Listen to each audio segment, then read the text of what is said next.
What's up with y'all boys and girls, man? Hey, it's Jay Briggs here on Saturday, June 22nd, money-making Saturday, man. We got, well, you already know, man, a ton of Major League Baseball as we are in the dog days of summer.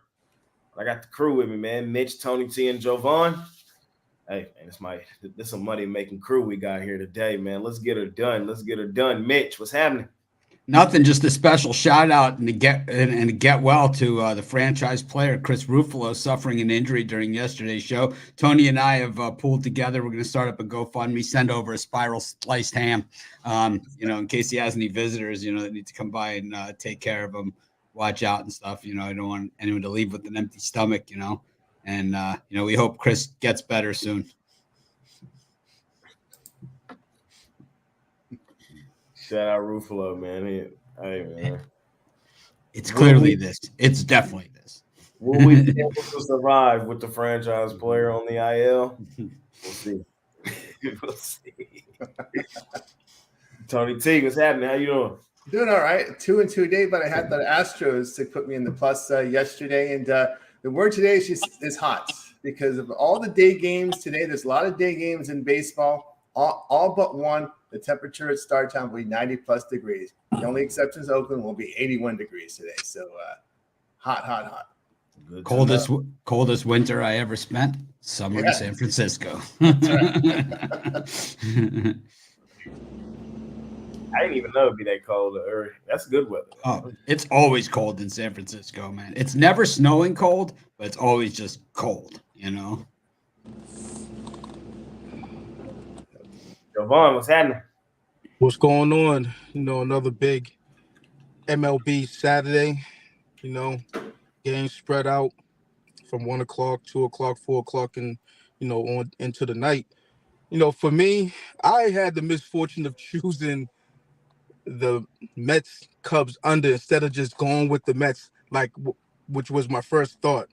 I don't know what drove me to that decision. But I made the decision. Maybe I got scared of, Imanaga. But I've gone against them before, specifically in this last blow up. But that turned a slightly winning day into a losing day. I had the Marlins though, so it didn't it wasn't as bad as what a under 500 day would be. So. Yes, sir. Solid day for me yesterday. Ready to do it again today, man. Ready to do it again today. The Mets, man. Ruffalo, hey, he been betting them. Sick bastard. Sick. I gotta say, it's nice to see Jay jumping on board the Mitch strategy here in baseball. It's it's not so bad being under 500, and it's not so bad being on the not so popular picks out there and not so popular decisions.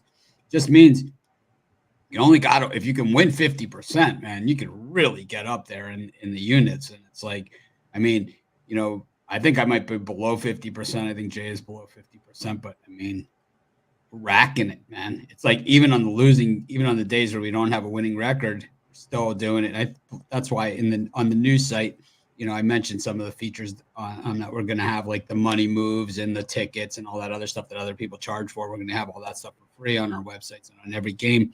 And it's not going to be such a magic act or whatever. We'll have a video series about it and everything like that, talk about it and see exactly what those numbers mean. But the other thing we're going to add is also the ROI on the cappers picks. So the guys that, you need to 60% on the minus 180s all day long, certainly not going to get weighted as nicely as, like Tony's Astros pick that I was with him yesterday with Bloss, beating up on Grayson Rodriguez.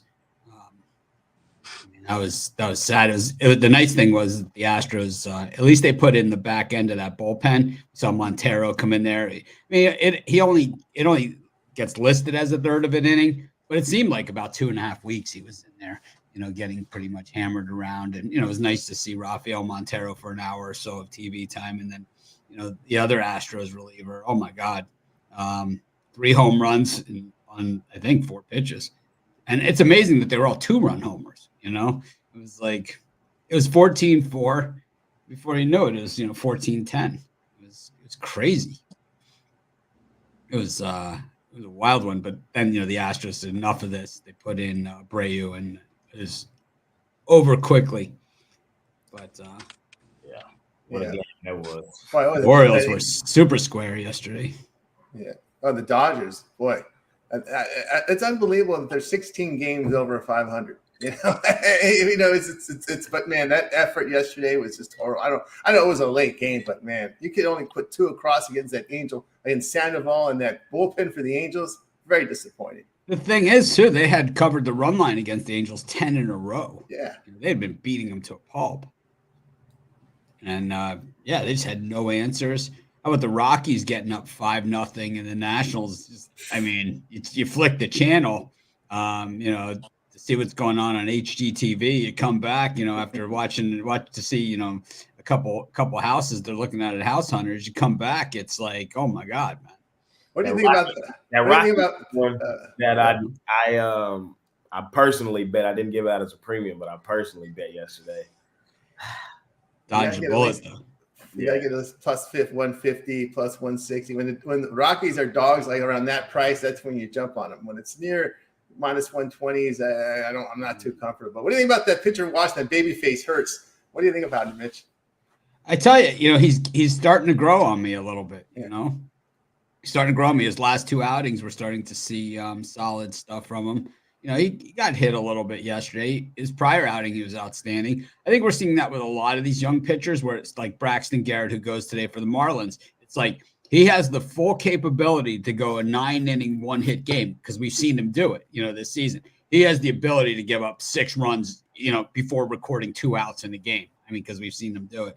And, of course, Ronel Blanco going today, 2 no-hitters in 1 season already. And, of course, the stickiest stuff these eyes have ever seen. Yeah, that's right. It's the stickiest stuff I've ever seen. Are you for this 80-team expansion NCAA tournament? No, I'm not in favor of the expansion of the NCAA tournament to 80. I think that maybe I think there needs to be something. There needs to be something that's changed. I think that if you are a champion and you have an automatic bid, that you should be in the field of 64. Okay. I think that needs to go, and I think everyone else that's an at-large should have to play their way in. So if it's done that way, I would be in favor of it. But to make teams that earn their way into the tournament playing play-ins is unfair. Yeah. There used to all the first round, all the number 1 seeds used to get a bye. Yeah. It's the product's watered down as it is.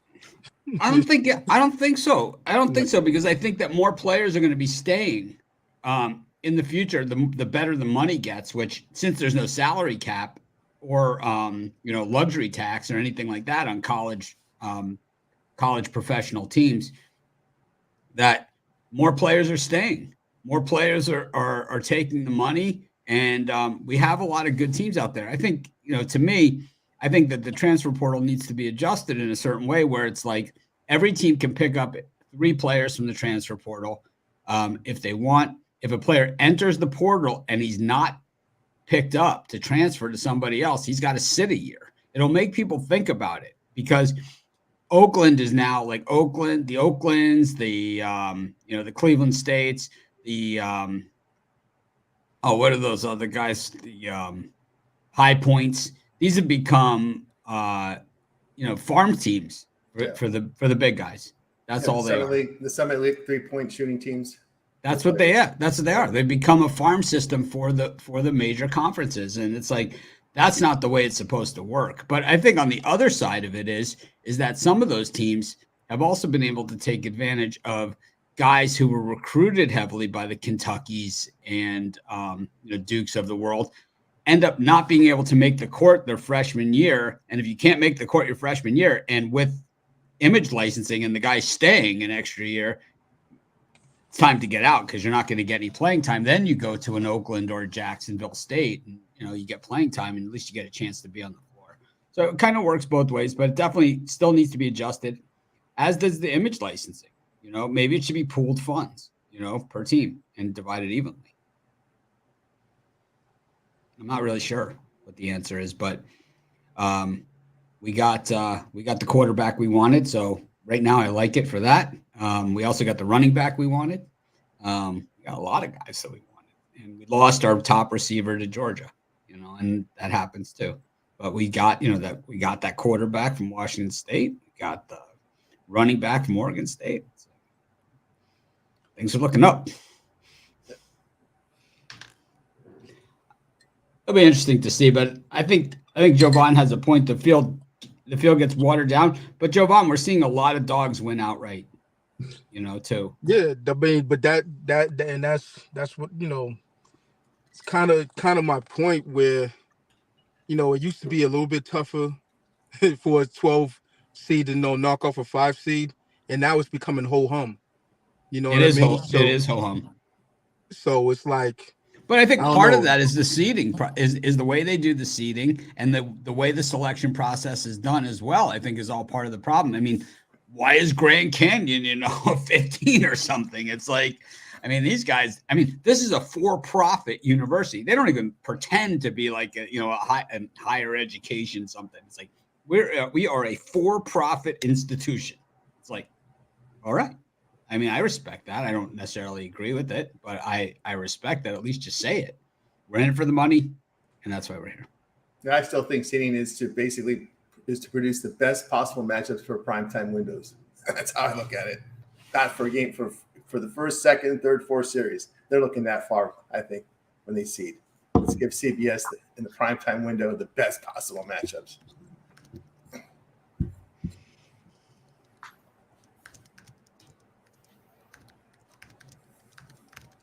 Yeah, it works for me because I'm pretty good at picking outright dogs in these first round NCAA matchups. So the better in me says the more games, the more edge we have because we can find the holes in the numbers. Absolutely. Let's do that today, fellas. Let's find some holes in this Major League Baseball card. I think there's a couple opportunities, man. First three on the board. We got the White Sox and the Tigers. We got the Giants and the Cardinals. And we got the Mets and the Cubs. Who Ruffalo loves. And a lot of you in the comments I see are starting to love. Do the Mets come crashing down today? Or do they continue their winning ways? Mitch, Tyone. I see Tyone. I don't even look at who he's playing against. I take the other team. I take the other team first five, and I also like the yes runs first inning. The lower Tyone's ERA is going into the game, the more I like the other team because we call it regression to the mean. And if Tyone is an ERA around 3, that just means either A, he's got a ton of unearned runs on that ledger, or B, it's going to be a quick road to 4.3. And then from 4.3 to 5.8, it's just the natural progression. So, and the way the Mets are hitting the baseball, I think they're going to help them along the way. I think for the Mets, on the other side of this thing, Ruffalo might have a gambling problem. He might be a crazy sick fuck, for taking the Mets, as often as he does. But the thing is that if Francisco Lindor starts hitting to his ability, he is one of the top 5 players in baseball. He defensively, he is, the guy at that position. And offensively, he's a switch hitter that can hit it from both sides of the plate when he's rolling. He is a little streaky, but he is the straw that stirs the drink, man. You let that guy get in there, you're in for a bad day. He is a very, very good player, and he's been lost in this whole Mets shuffle. But the problem is, a couple weeks ago, I was talking to Romanelli about who the possible big names that could be traded. Lindor has an untradeable contract. He makes top 5 money. So you can't trade him because I think he makes 50, if I'm not mistaken. Lindor contract. Tony, any idea what Lindor's making? Lindor? 10-year, 341. So it's actually not that bad compared to some of these other ones. So that makes about $34 million a year, which is 2 good months for Jay Briggs.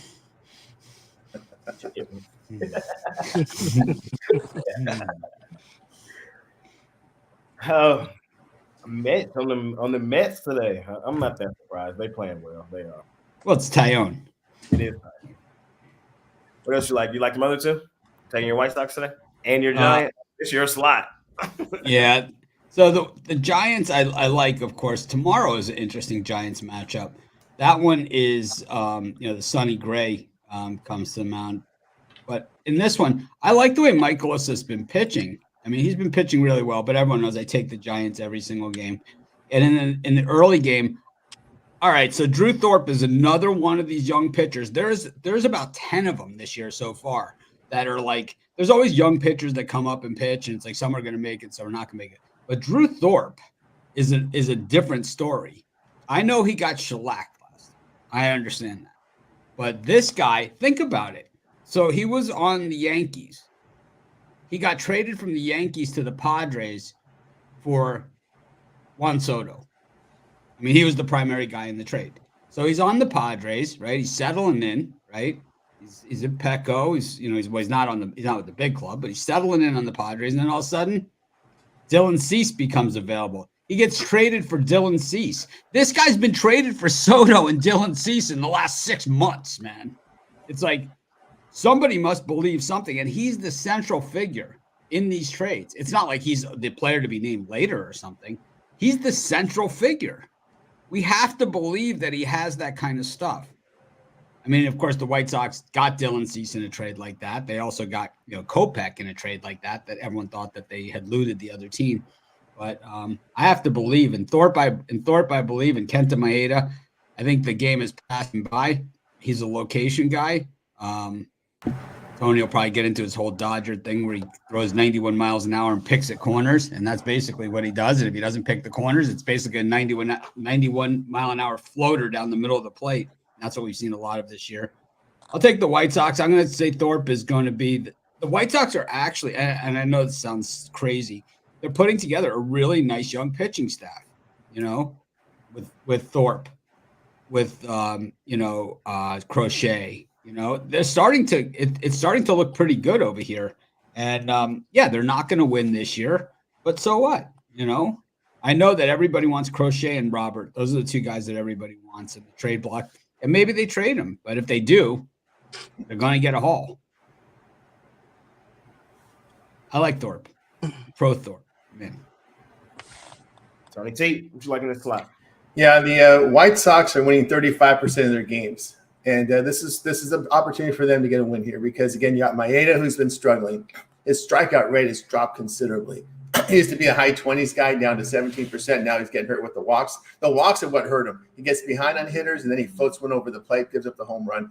And, of course, you're dealing with the Detroit Bats, so I like the plus money here with the White Sox. I know they're a bad team, 35%. That means you're going to win about twice a week. This is the one. This is one out of those two. Again, we talked about the hot weather. I like the over in the Giants and the Cardinals today. The Giants bats have been hot of late to put up nearly 6 runs a game over the past 7, but the bullpens has an ERA of 5. St. Louis starting to put up some runs at home, so I like the over there. And I'm just going to, again, take the Mets here based on their hot bats right now. And the Cubs in these day games at just 222, losing 20-35. How big of a piece of crap is Craig Counsell? Let's see. Let's talk about Cub managers for a second. Not usually my favorite topic, but I mean, this guy comes over from Milwaukee where he's a genius at managing the pitching staff. Give me Woodruff, Burns, Williams, Hader. I mean, give me that. I'll show you what a genius looks like managing a pitching staff. I mean, seriously, man. Not such a genius with what's the guy's name? Hayden Wisniewski. At least the Brewers now are hitting a little bit. Right? Was it always those 2-1? Remember those postseasons where they couldn't barely push across 1 run a game? I think they're better off with getting rid of this guy. I mean, he's a phony in my book. Jovan, what you thinking here? I would lean Mets. The only reason why I hesitated on why I didn't put it as a premium pick is because Jameson Taillon, he actually pitches good against the Mets, but the Mets bats are just that hot right now. So just on the strength for that, I'll lean Mets. They're on fire right now, so I can't get in their way.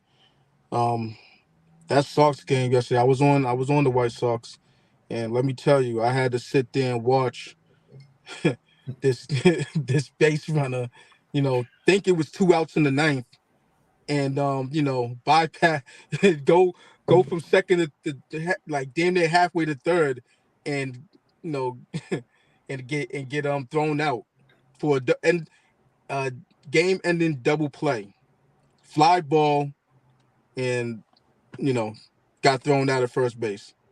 He had to do the walk of shame. So I can't I can't look towards this game at all.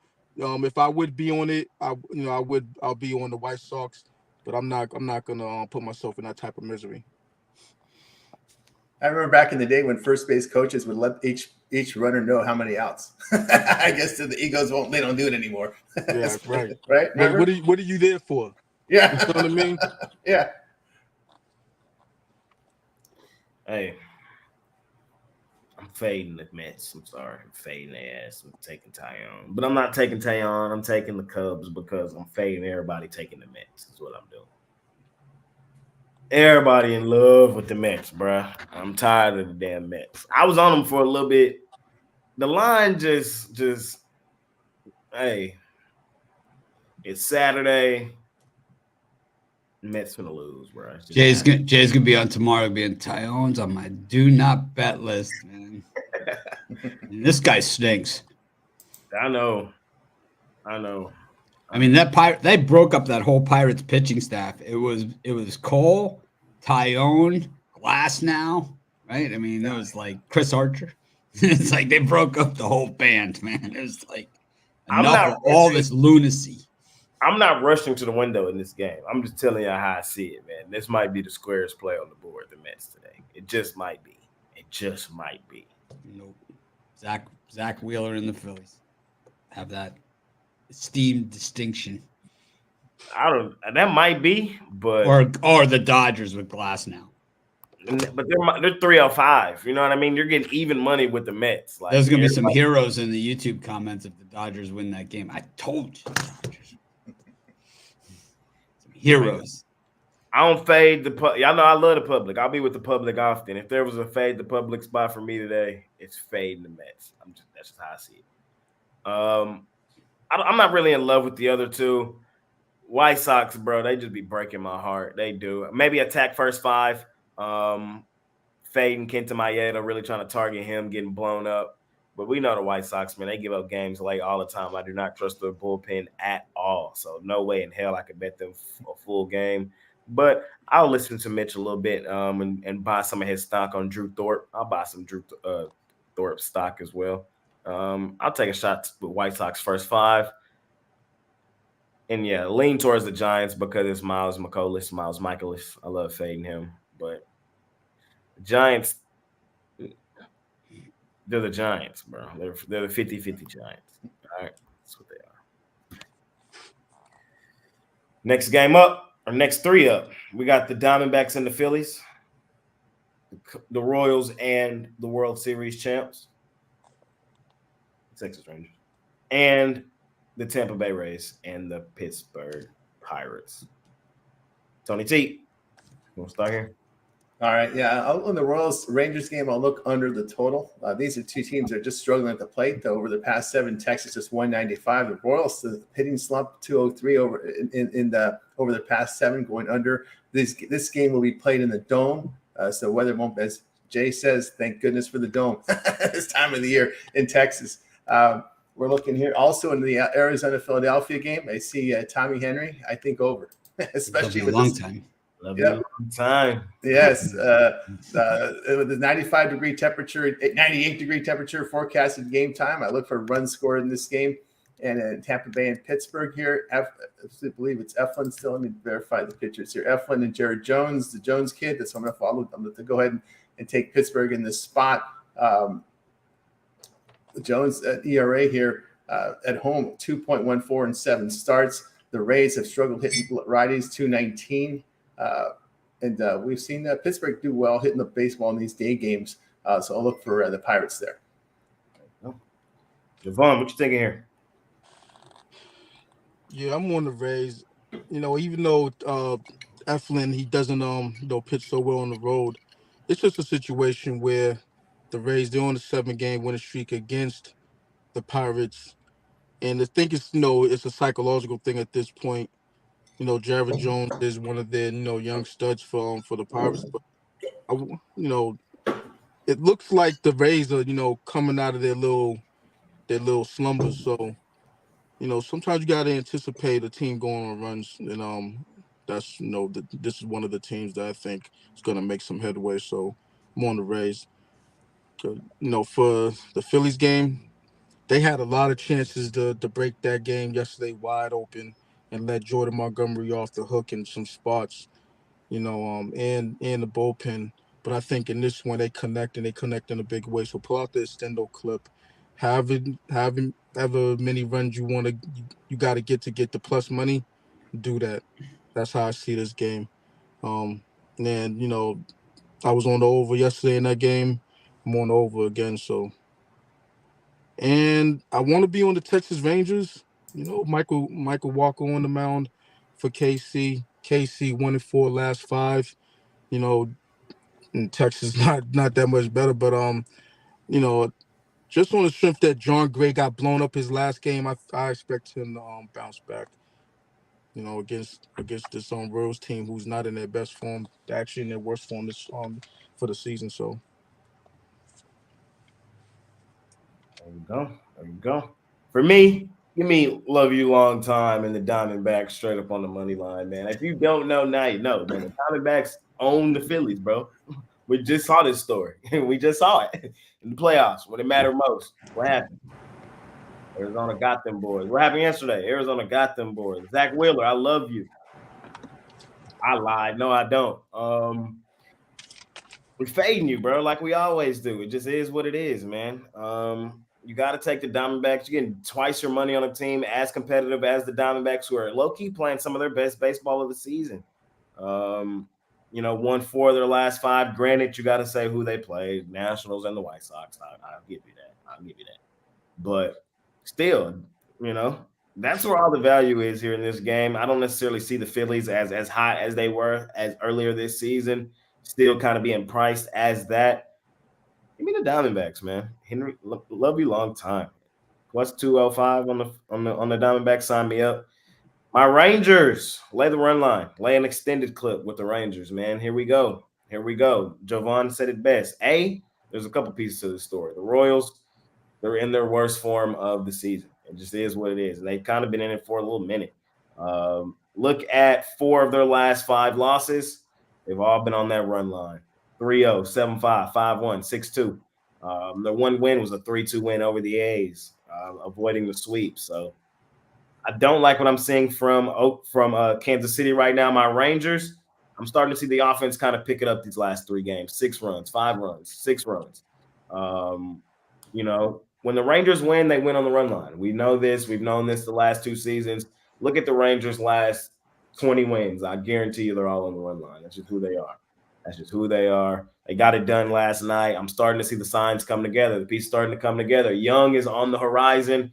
The vibes are starting to pick up. Wyatt Langford, our young rookie, hitting the ball extremely well. I think Gray will return to what he has been for majority of the season here. It's just a Ranger-style spot at home, at the crib, day game. I think they bust up the Royals. I'll lay the run line in that one. And I'm on the Rays. I am on the Jared Jones hype train. I like the young kid, man, but it's levels to this shit, man. It is, and we're getting into that time of the season where the good teams are going to start to be good, and the teams that kind of started hot are going to regress to the means. And I kind of think that's what the Pirates are with their young guys. As we get later in the season, their arms going to get tired. They're going to get some wear and tear. And teams like the Rays, who've been there, done that, they're going to kind of return to that. The Rays 2 games off 500 after a dub today. I think they'll be fine. Eflin, he was really good last year. He's probably going to start to return to that form. Braves been playing well, won 4 of their last 5. I'm there. I've kind of been there. I'm usually a Rays hater, but I've been on them recently. Give me the Rays. Mitch? I've been on the Rays as well, and I think, like Jovan said, it's just their time. We've seen it a million times, and we're not going to be surprised when it happens. Or maybe a few years ago, we used to kick ourselves for not jumping on it and, being almost surprised when it happens.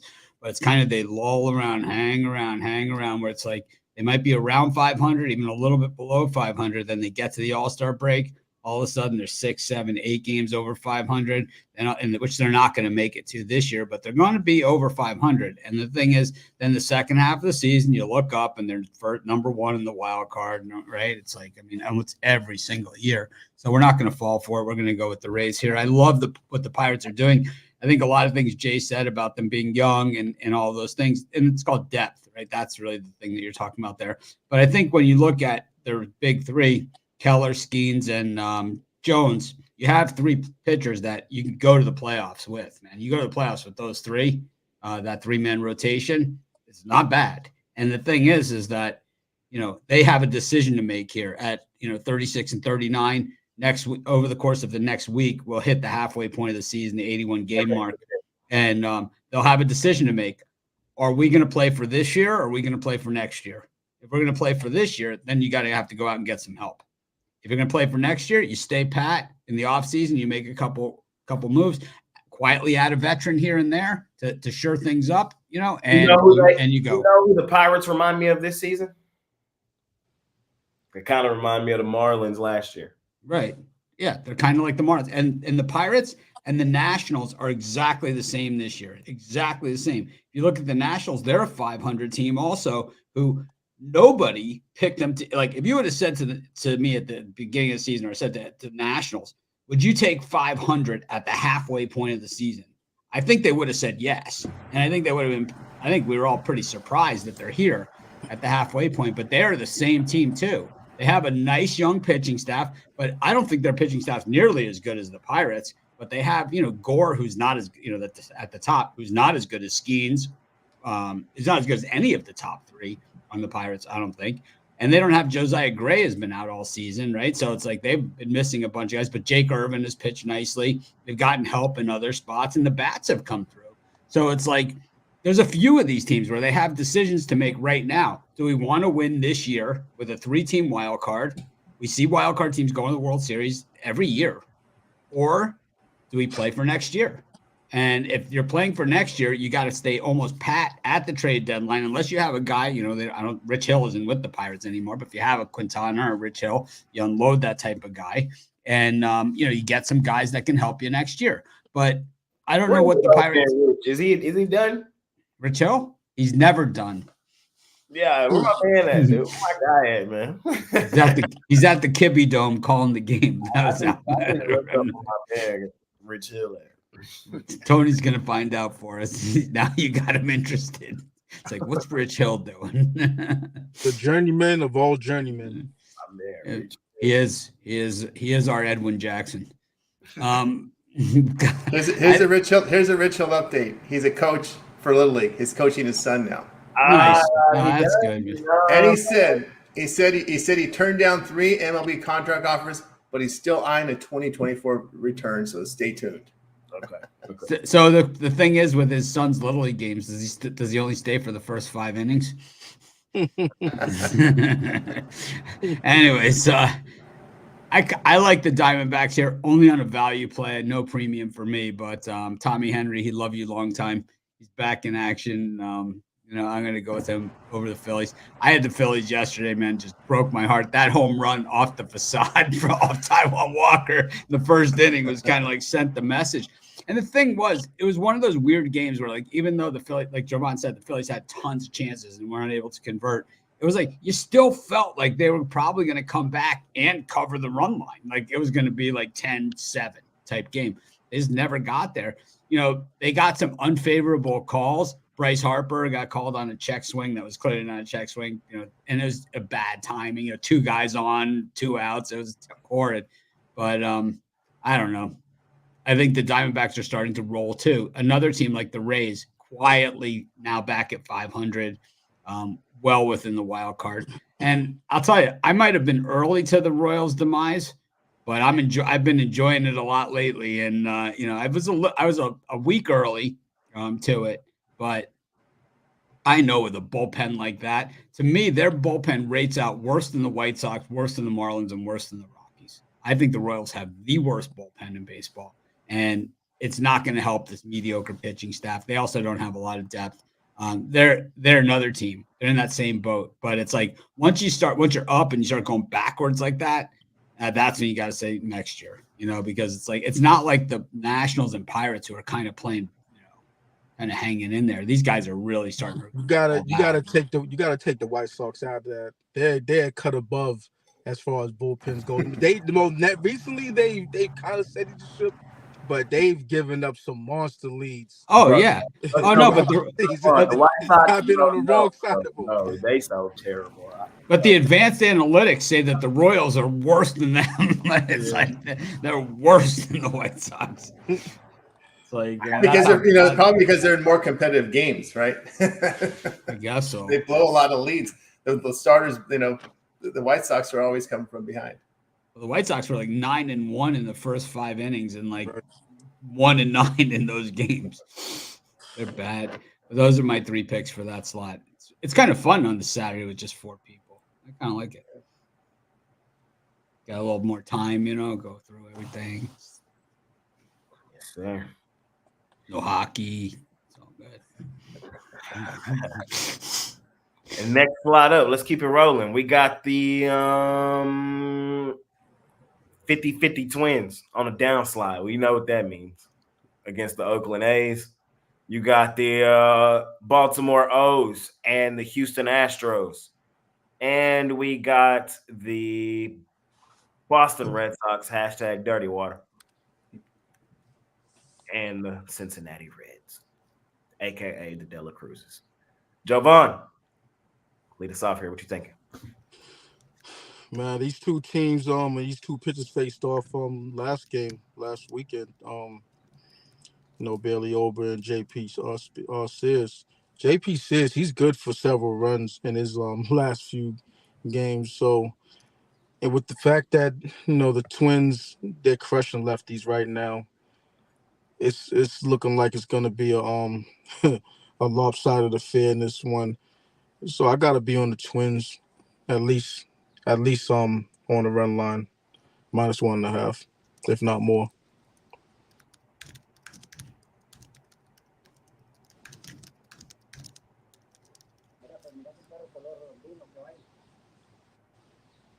Muted. Any Red Sox or O's? No, nothing else. Nothing from that time slot for me. No. For sure.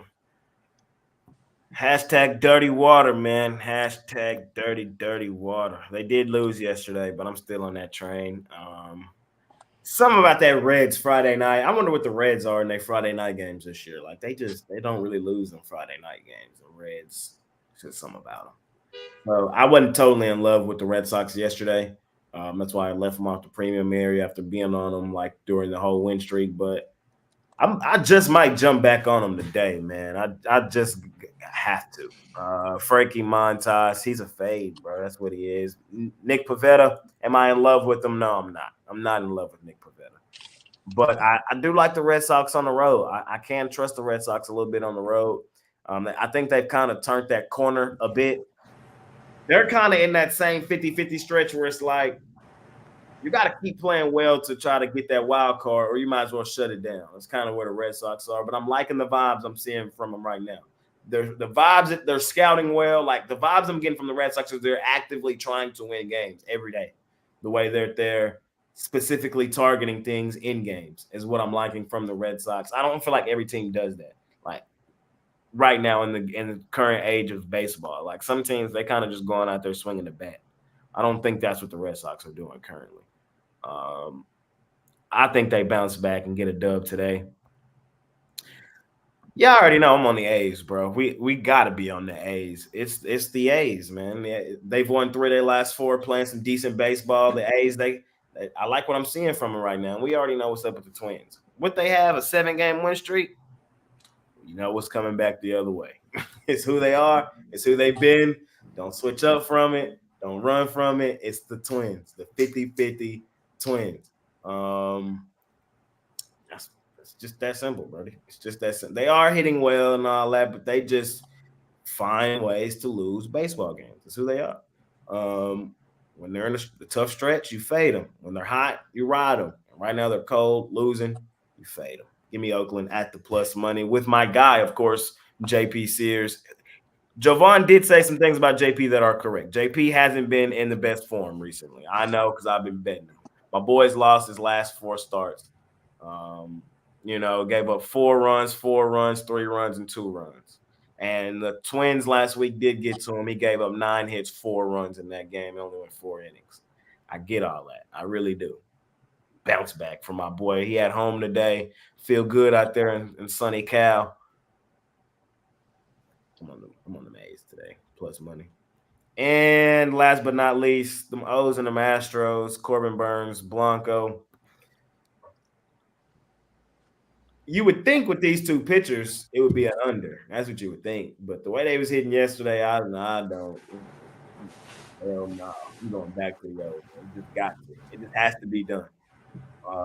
The over just has to be played here. It has to be played here. Blanco, I've been looking for him to get blown up all season long. Wouldn't be surprised if today's the day. Corbin, we all like Corbin here on this program, but if there was a spot he gave up a few, I wouldn't be surprised if he got touched up today on the road. So give me an over. Astros, O's. I'm with you on that over. I mean, you got the team with the best batting average and the fewest strikeouts up against the team with the most home runs, and they were hitting them out of the park against the back end of the Astros bullpen last night. But, Blanco's got 2 no-hitters this year. I think, he's got that type of stuff, and he also uses the stickiest stuff I've ever seen. And I'm gonna take the Astros in that one. I think when you get an opportunity to fade a big gun with a reasonable shot and decent odds on the road like that, you gotta take it. It's like that's really what baseball is all about. You're not going to win every single time. Obviously, Corbin Burns is going to have a winning record at the end of the season. In games that he started, the Orioles will have a winning record in games that he started, but it doesn't mean that he's going to be profitable. And I think these are the type of spots where it's like, man, this game could be decided by the pen. And the Orioles actually used the top end of their bullpen yesterday, and they got shellacked. I mean, forget about Montero and and company for the Houston, blowing that 14-4 lead. Let's talk about how they got to the 14. I thought they were going to kick the 2-point conversion there. They didn't. But, the thing is they settled for just the conventional extra point. They don't play Madden or any of that stuff like these other weird guys are trying to defend these odd 2-point conversions. But the thing is that, the Orioles pen, like their 2 guys, Tate, I mean, it was one of them, right? And the other guy, oh my God, they just got destroyed by that Astros lineup who they don't strike out a lot. They strike out the least of any team in baseball. They make contact. And if you make contact, good things will happen. It's just the way it is. You got to put the ball in play and good things will happen. How many times do we see the Pirates, right? The team like the Pirates. This is the problem with the Pirates against the Rays. It's like, back to that game. It's like the Rays, it's like they might get 4 hits a game, but it's like one of them is going to be with guys on second and third. One guy walks, the other guy, hits them to second, third, and then that's where they get their second hit. Meanwhile, the Pirates, they just leave guys on base all day, in every game. And I think, for the Astros, it's like you just don't see them strike out with those guys on second and third and 1 out. It just does not happen. So it's like that's why they're playing better. And as they said during the game last night, they said, hey, man, playing with half a pitching staff, this team is only 4 games below 500. It's the first time that they've been 4 games below 500 since the 12th game of the season. That's how bad they've been. And look out.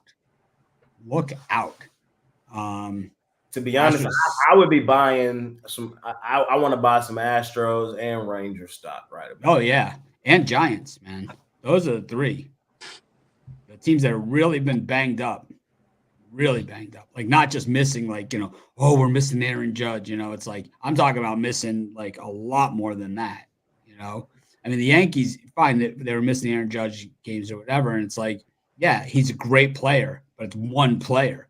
I'd way rather be missing one really, really good, or Soto, right? They were missing Soto a game. It's like, I'd way rather be missing one good player than be missing like what the Giants, the Rangers, or the Astros have been missing. I mean, the Astros have been wheeling up guys from the minor league system, I mean, for months now, you know? I mean, yesterday, once again, Bloss, right? It's like every day, Eric Getty's had to pitch with the varsity. I mean, thankfully, I mean, for them, it's like we haven't seen JP France in a while. You know? I see London. I mean, JP France is like, I don't even get it. I don't even see the path on that one, you know? But yeah, the Astros are dangerous. I mean, I think you get Lance McCullers Jr. back in there, and even Javier hasn't pitched in a while. You know, it's like these guys have been piecing it together. A very, very dangerous team, a team that knows how to do it. I mean, they know how to do it. They win. And meanwhile, you know, Jorge Kirby losing yesterday in Miami to the Marlins. It's like they're bad sign, man. Yes, the stickiest stuff these eyes have ever seen. I don't even know what that means. But I'm with you on the Twins too, man. Bailey Ober's a joke. I got suckered in on Ober earlier this season. He had the first game out of the gate. He gave up 8 runs. Then he started pitching really well. So he had a guy with a 5.6 ERA that was basically allowing a run a game. And it was like, oh, this is great, man. I'm going to ride this thing. And then all of a sudden it's like, wait a minute, but he also plays for the Twins. So, you know, be prepared to lose a bunch. So I'm on the A's in that one. I don't love the way JP's been pitching, but he is one of our guys here on the show. So we always do that with JP. And then Red Sox, just, I don't know, Pavetta seems a little too easy here, man. Just like yesterday, the Red Sox, I don't know, I got scared off the Reds yesterday and I was kicking myself. You know, thought it was like, it's like 7-0. I'm like, damn it. You know, but that's that. Well, good bunch of games today. Good games. Yes, sir. Tony T, what you like, man? I like the over in the Twins and athletics. We've seen, the Twins, they hit lefties pretty well.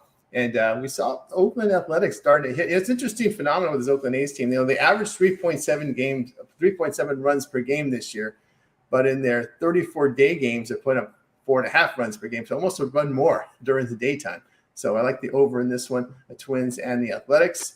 And Red Sox, so I'm going to, again, come in with the Red Sox in this spot. Montez, at this coin flip price, just 1-13, team behind him. So I don't want anything to do with Montez in that spot. And, of course, I'm going to come back with the plus money here on the Astros. They've been really good the past 2 seasons. A dog returning plus 18.5 units the last 2 seasons, 35 and 22 straight up. But, again, the Astros hitting the baseball right now. I'll take them as a dog. Javon, you be singing that dirty water. These guys, Jovan, these guys on the show, we had Romanelli, Jay, and Chris, and none of them knew why they called it dirty water. Red Sox. Oh, yeah, because the Charles River used to be a cesspool. I haven't seen it since it hasn't been. But it's just a lot better than what it was. Let's just say that. A lot better. But yeah, back then, and that song was recorded in the 60s. So just imagine what it was. Filth. Straight filth. We used to go to the head of the Charles Regatta when I was in college. And I tell you what, man, there might have been a couple boats there, but I was so wasted I couldn't see too. It's not really a good time to say this because I'm beefing with the city, but I want to visit Boston. You know what I mean? I want to visit. Yeah, nice place to visit. Oh, for sure. You just want to stay away from you just want to stay away from the racist part of Boston. That area is called Boston. What did Brad Stevens say that forever he's a masshole? You'll be recognized here. There you go. We got the Mariners and the Marlins. We got the Blue Jays and the Guardians. and the Yankees and the Braves. Old man Morton on the mound, man. Old man Morton. Old man Charlie. Hold on, what was the third one? What was it? Braves, Yankees, Yep. Guardians, Blue Jays, Mariners, Marlins. Okay, yeah, got it. Yep. Old man Charlie. I'm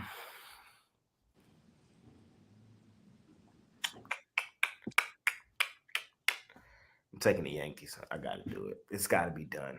It's got to be done. I know the Braves looked really good yesterday. Shout out to them.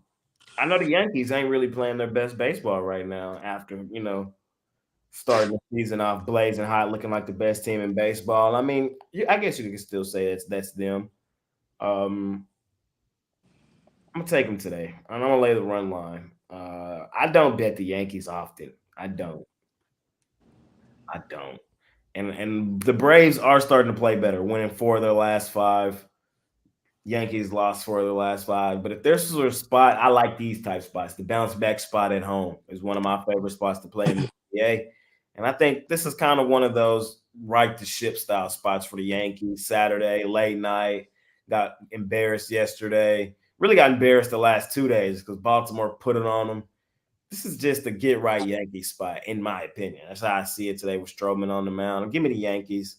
Old man Morton probably gets blown up today. I know last outing was solid, but I think old man Morton getting hits today, and the Braves bullpen probably gives up some and sets up a really good game tomorrow for the series between the Braves and the Yankees. So give me the Yankees run line today.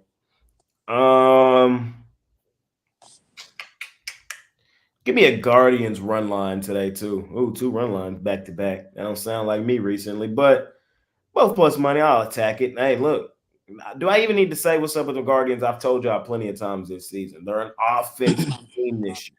It don't make no sense, bro. Last year, they were an under team. They were trash because they couldn't score. That's not the case this year.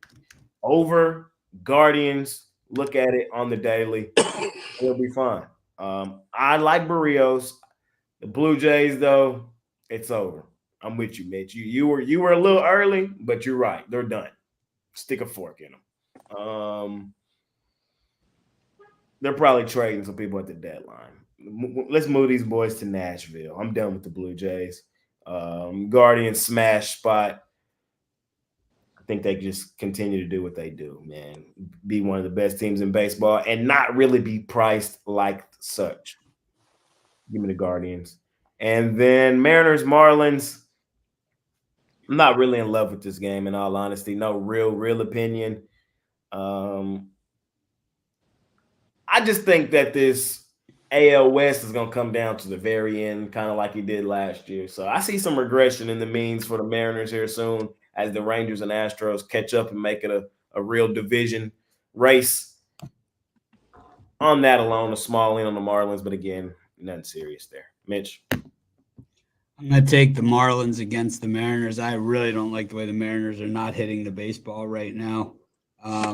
They are just really swinging and missing. And, the Rangers and the Astros starting to play. The footsteps are coming in. This is going to be one of those choke jobs. They're going to be talking about. It's going to happen fast. I mean, this is one of those ones like, remember the Dodgers last year at the All-Star break were like tied for the division lead and stuff. And then all of a sudden, you look up at the end of July, they're up by like 24 games or something.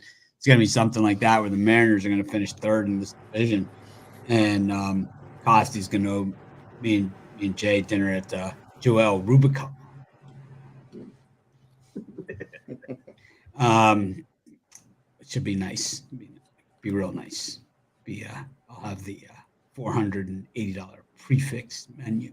Place 9-course. Don't skip on the pate. The Mariners. I mean, you lose to Trevor Rogers, you sure as hell can lose to anybody, and that's how bad things are getting.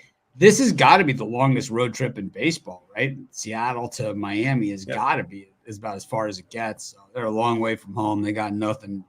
They're probably headed to Tampa next, unless they just came from there. Which I don't know if they did or if they didn't, but this is bad. The Mariners are in trouble. They're reeling. They are headed to Tampa next. Yeah, it makes sense geographically. Then I like the. I'm gonna go with Stroman and the Yankees too. I'm fading old man Martin. Charlie Morton. He does have that Pirates on his resume. The thing is, man, you look at all these pitchers that are seen as like top three on their team. Every 1 through 3 pitcher in the majors has that Pirates on their resume. That extended stint there in Pittsburgh. Morton does have that, so he knows how to get hit really hard.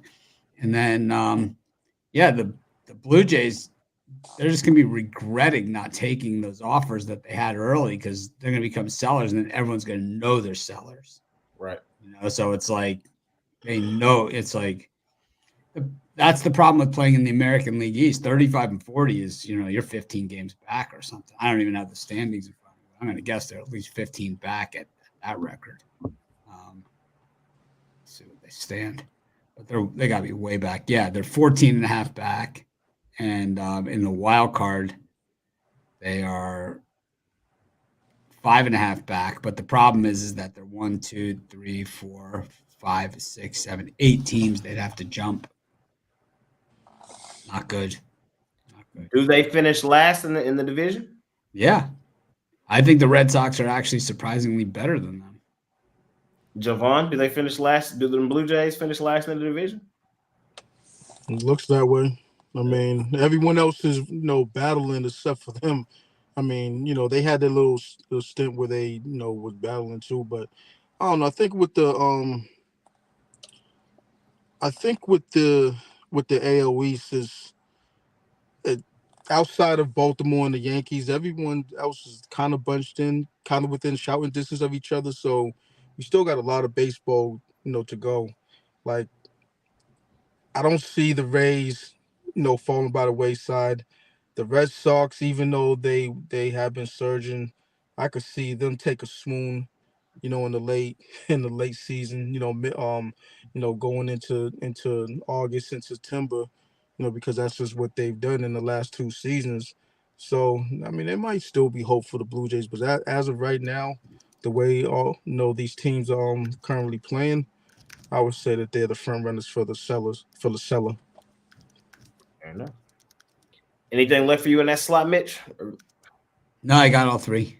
All right. Tony T, what you got here? I'll be right back. Yeah. I'll look here at the Cleveland here. Again, with the starting, the pitching, and the bullpen, it's just that's the issue with the Blue Jays, right? Has been their hitting and their bullpen.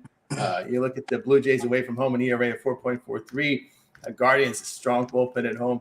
Matter of fact, when the Guardians, when they're at home, line in this price range between even money and minus 150, they're 15-4 this season. And Toronto is a dog. Again, even money to plus 150, 419. You've lost about nearly 14 units taken. Toronto as a dog in this price range. So I like Cleveland here in this spot. Coming back with these. We got Astros in this spot. No, we didn't. We talked the Astros on the last spot. This one we've got next up will be Seattle and Miami. We got Sean Anderson going for. It's not going to be Puck. It's going to be Anderson, but he may just be an opener. But I'm still going under the total with these these teams the way they hit. This is brutal. The Mariners 24-10 to the under against losing teams. When you look at Gilbert, when he's priced as this huge favorite, he's gone under in 8 straight. So I look for the under 7.5 here with Mariners and the Marlins. And in this Braves and Yankees game, well, I'm going to take the old man, take the plus 120 because the bats are hot right now. And Stroman in his career, you look at his night games in his career, minus 25 unit loss, 32-41 in this type of period. Again, the Yankees are struggling right now. They're struggling at the plate. The Braves are surging. I'll look here with the old man and the bullpen for the Braves. So I'll look there. Atlanta here at plus 120. So those are 3 that I like in this spot. And I think Javon, you'd be next, right? Yeah, I'm on the Marlins. I was on them last night. I'm gonna be on them again. It's not based on the pitching matchup because it favors Seattle, but this is a situation where the Mariners bats are that cold, and you saw yesterday, Miami's a scrappy bunch. They were down 2-0. Ended up tying it up and then winning it late. In extras. So, as long as the Mariners bats are cold like this, then I'm gonna fade him, especially at plus money like this. I don't care who's pitching for the Miami Marlins. That's all I got for that slot. Might have lost Jay. I'm not sure what's going He on. said to step away for a while. I think he said he had to step away. So the last three would be Brewers, Padres, Nationals, Rockies, Angels, Dodgers. There we go. I'll add him back when he comes back. Okay. Who wants to go first, Tony? I'll start. Okay, go ahead. Okay. Yes, so I said it during my video short, that the San Diego Padres were gonna go on a run, and I'm gonna hold myself to that. I don't care if Randy Vasquez is on the mound; he's horrible. But so is Carlos Rodriguez, and I think this is just a war of attrition. Where last man standing will be the San Diego San Diego team. Their bats should produce more runs than the Brewers. So I just think it's just one of these situations where a lot of runs are going to be scored. So take the over also. But I think when all said and done, San Diego gets their third straight or I believe it would be their third or fourth straight. So give me the Padres. This Washington Colorado game, I like the under in this one. I specifically like the under in the first five. Mitchell Parker and Cal Quantrill, they've given their teams, good performances, and I don't see that changing in this one. Dealing with the Rockies, bullpen, that's a whole nother story. So I would lean first five before I would go to first five before I would go full game. But with that said, I think it's going to be a low scoring affair. You're going to see the first five total. I haven't even looked at it, but the first five total probably be somewhere like maybe in the 6 range, 5.5, 6 range. So it's a steep hill to climb. If to get over that in the first 5 minutes. So, I like the under first five. So looking at this Angels Dodgers game, sheesh, Zach Plesac. Yeah, he's been a guy who we faded, when he was over in Cleveland land. I said Cleveland land. What I'm saying? So it's just one of those things where if I'm looking at this game, I know it's a crazy price. You got Tyler Glasnow on the mound. Sheesh, man, what I gotta lay to get to the Dodgers plus money, because I think that Plezak's gonna give it up. So 2.5 is minus. Circa. yeah, Circa had so, 2.5 so yesterday. at that point it's like, do I want to do it? The Dodgers haven't looked well. This might be a stay away game. It might just be a stay away game. Maybe go for the Yerfy. Dodgers to get a couple in the first. I like the over though. I'll take the over. I think Plezak's gonna give it up. Plezak and this Angels bullpen. Whatever the Dodgers couldn't get yesterday, they're gonna get tonight. For me, this is the best bet I've probably bet all year just on the bet alone. 2.5 even money? I'm there. They're giving me plus 2.5 at even money on the Angels, bro. I gotta take it. I have to take it. I have to. It just has to be done. Glasnow, to be playing with the Dodgers, he's 7-5. The Dodgers have lost 3 of his last 5 starts to the Diamondbacks, the Pirates, and the Yankees. His last start was really good, but the start before that, he got blown up. And granted, that was the Yankees. I get it. But minus 375? It's crazy. And the Dodgers, they're not even playing that well for the line to be like that, man. I will take an Ohtani home run. I will take that. But we saw the Angels come to play yesterday. They came to compete, man. I'm gonna take the Angels plus 2.5 at even money, and then I'm gonna sprinkle just a couple dollars on the plus 290 or plus 300, whatever you can get the Angels at. I like that under Quantrill and Parker though. I really love that. Them both two guys I've liked this season. Two guys pitching well. Of course, I want to take the Rockies at home, but they busted up my parlay yesterday, so I'm really kind of mad at them. Because this is the thing, bro. Like, you can't for the Rockies, you can't be playing as good as you've played at home the last 2 months and then turn around and play like that against the Nationals. You can't do that. That's not how this works. It's not how it works. You can't beat up on the Phillies, the Guardians, the Rangers, play that competitively with the Dodgers and then come out here and lose the series to the Nationals at home. It just don't work that way. Lock in today, Dodgers. Get the dub. And come on, man. So I'm on the Rockies today because they have to get it done. You can't. Rockies at home has to get it done. And then that Padres-Brewers. Give me the Padres. Every time I say give me the Padres, I just feel dirty. I feel dirty saying it here. But give me the Padres, man. The 50-50 overrated Padres. Mitch. Yeah, I'm all over the Angels in this one. I like them on the plus 1.5. I like them on the money line. I like them every which way you could bet them. This is, if you want to make money betting baseball, this is exactly how you do it. All you got to do is look at Tyler Glass now in the games where he's been at these prices. Minus 420 against the Washington Nationals. Lost outright. He gave up 6 runs personally in that game. Minus 295 against the Cincinnati Reds. Gave up 3 runs. The Dodgers only scored 2 in that game, so he took the loss there as well. Jay loves the old win-loss record. But even though the Dodgers gave up 7 in that game, Glasnow still gave up 3. He was the loser in that one. And then he was minus 302 against Arizona. He gave up 2 runs in that one. They lost in extra innings, but Jay still will blame him on that one. Actually, they lost 6-0. He gave up 3 earned runs in that one.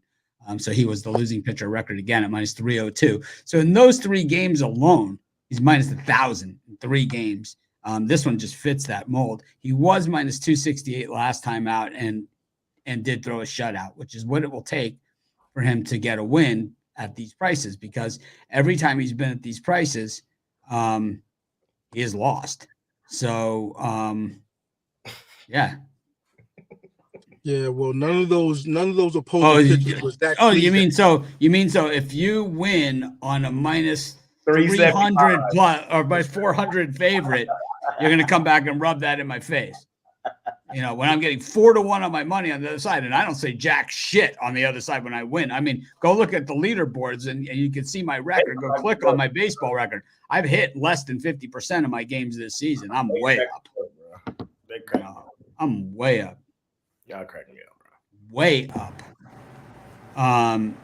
Joe Vaughn is trying to get some plus money out of the thing, and I see that, but Dodgers win, bro. Come on, man, get out of here, bro. Yeah, it's like I think in this one, at worst, even if you're like what Jay said, the 2.5 or the 1.5, either of those, the 1.5 at plus money, the 2.5 at even money are way better bets. And even if you lose, it's still a better bet than the minus 400. I mean, I understand the idea is to win and all that stuff, but it's like the idea in baseball is that if you can make money going 500, going 50-50, man, and make a lot of money, that's the way to go, because you will hit a hot streak and you will get past 500. You don't get a cold streak and you're going to get below 500. But as long as you're in that range, you're going to be plus money. And it's like if you can go on a good enough run, because the second half of the season, this type of value is not going to be there anymore, because it's not going to be the same Angels team. They're going to anyone that can actually get you the win is going to be gone. And so like it's all of these plays are gone in the second half of the season once the trade deadline passes. So you have to get them now.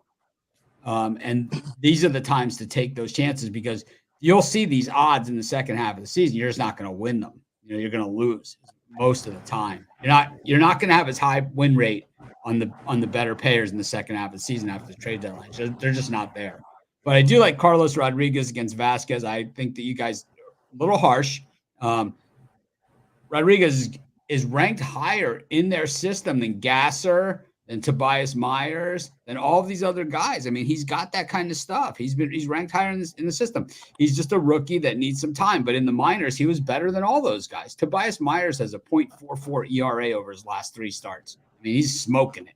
And Rodriguez just needs some time under his belt. I think he's going to be fine. Vasquez is he does not have that type of high end. He just does not. So, and I think the Rockies against the Nationals, I like Rockies' first 5 Nationals game. The Rockies bullpen is ass. I like the way Quantrill, to me, Quantrill should be in the Cy Young Award voting race here, man. I've been on the Quantrill train this year. Because you look at his numbers, man, and it's like he pitches at Coors, but he still has really, really good numbers for a guy that pitches at Coors. 3.43 ERA for a Rockies pitcher is unheard of, you know.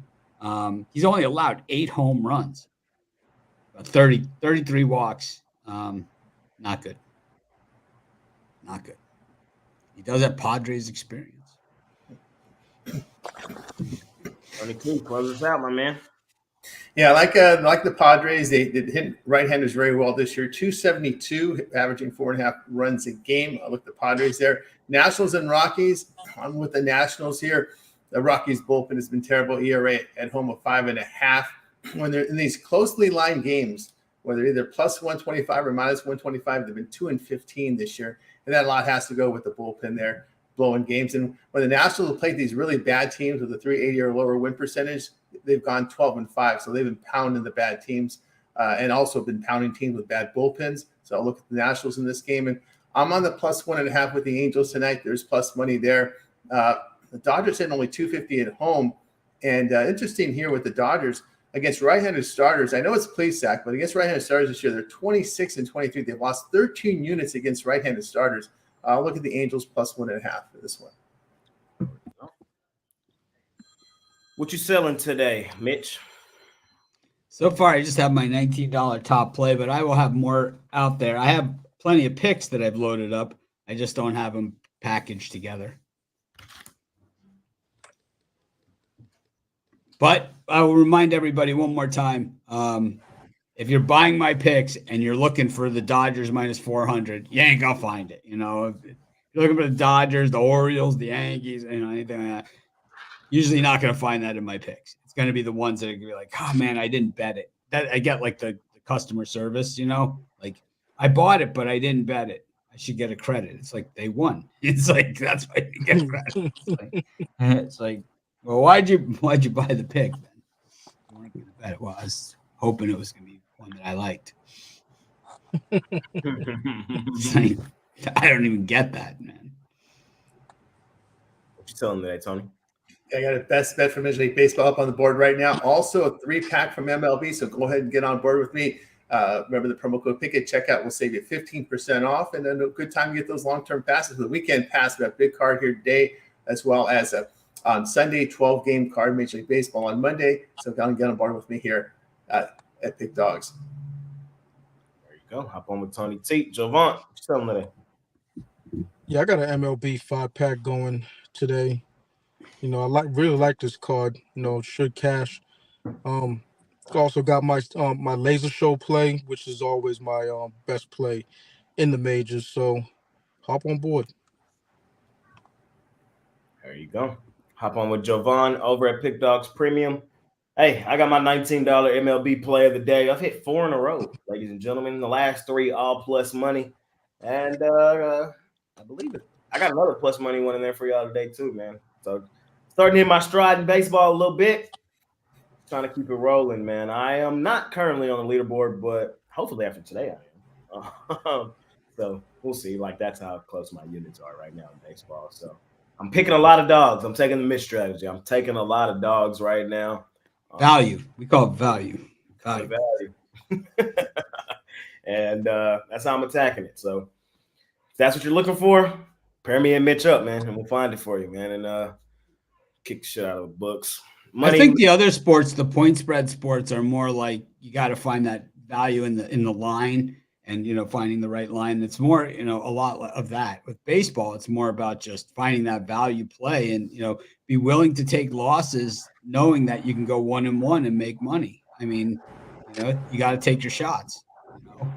You're not going to get these chances after the trade deadline. You're not going to get them because there's there's the haves and the have-nots after the trade deadline. Oh yeah. So no one after the trade deadline is 40 and 78, and all of a sudden they go on a run. I mean, it just doesn't happen. There's some WNBA today. There's 3 games. If anybody got any opinions, Wings Mystics, Sparks Liberty, and Mercury Lynx. Tony T, any WNBA for you today? No, I didn't really give it much of a look here. Boy, it's this Sparks team. And it's their second game in New York. They did cover through the back door against New York, but of course losing their big girl, their big gal. That was a tough injury, but I kind of stayed away from it today. Emery, for sure. Javon, you looked at any WNBA today? No, I didn't get a chance to. I was running behind. I was actually gonna look at something after the show, but name the 3 games again. I did look at them, but Wings and the Mystics, the Sparks and the Liberty, and the Mercury and the Lynx. yeah, I mean the marquee matchup is the Mercury and the Lynx. Nah, I would have to dig into it before I really gave something worthwhile. So I'm gonna leave it alone right now. I thought I'd mention it just off the top. For me, I'm not necessarily in love with anything in the WNBA today either. If I were to play anything, I would probably lay the 15.5 with the Liberty. I know the Sparks snuck in the back door the other day, but I wouldn't be surprised if the Liberty beat the brakes off of them. In all honesty, I wouldn't be surprised. So that's kind of really all I got. Mitch, any WNBA action for you today? I don't follow it, so I'm not going to just pretend that I know it all of a sudden. But I know that it's getting more popular, and I know that a lot of our cappers at Pick Dogs are covering it. So if WNBA is your thing, and it's kind of cool that there's another sport now during the summer, and it's just baseball around. So what's the total in the Sparks game? It's 168.5. I would lean over. I'll lean over. The Liberty, they're high powered and on offense. They could run, the Sparks out of the gym. The Sparks on the other end, they're gonna give it up. So the question that you're gonna have, for yourself is, are the Liberty, can they score 90 plus? Yeah, and I think they can. I think they could get well over that in this game. So, as long as that's kind of how I was thinking too. That's what as long as the Sparks could get the 70 to 75 points, I think we're in business. For an over 168. They could get to 70. 77. Somewhere around 75, 77, 72. Put it like this. The Liberty's gonna have to do a lot of the heavy lifting, and I think they could get there. I think they could get 95 plus. To be honest with you, so do the math on the rest.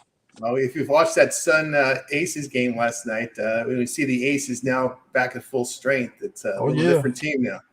Just like I drew it up on a telestrator. Yeah. Last night on the drive-through. Yeah, just pounded them. That was a good value pick there.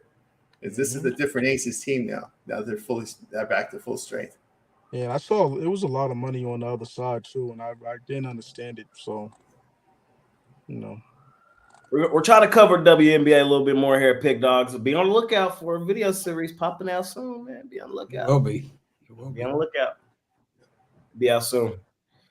Money making Saturday, though, ladies and gentlemen. Y'all know what time it is. Parlay time. Parlay. Mitch, lead us off, man. What you got for me today? Marlins, Brewers, Nationals. On the tape. I like the Nationals, Angels plus 1.5. Make it a 2-teamer. Jovan. Mets, Rays, Rangers. I'm gonna leave the Marlins alone, so it's just a 3-team. I was gonna put the Marlins in there, but yeah, just the Mets, Rays, and Rangers. Red Sox. Love that dirty water. Over Astros, O's, and give me last but not least, fading old man Morton. Give me Yankees run line. That's the show, ladies and gentlemen. Appreciate each and every one of you.